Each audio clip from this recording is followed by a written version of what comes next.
Наш український прапор. Синьо-жовтий.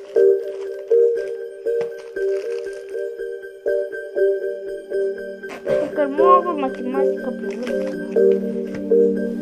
Я бы собрал кота, компьютер и бежал в подвал. Когда сильно? Когда сильно стреляли.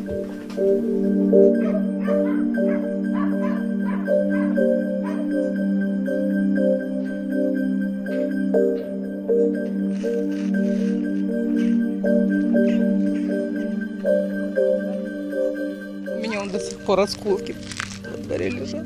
Это уже последние, это самые маленькие остались. Вот сегодня идем в магазин 10 часов, а стреляют. И так выживаем. Мы выживем. Мы надеемся на это.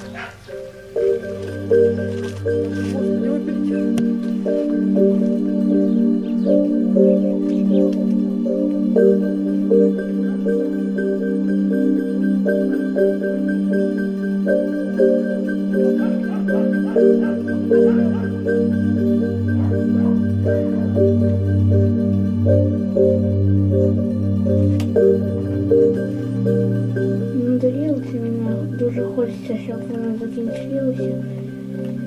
І все було тихо і спокійно. Щоб на сім'ї все було хорошо.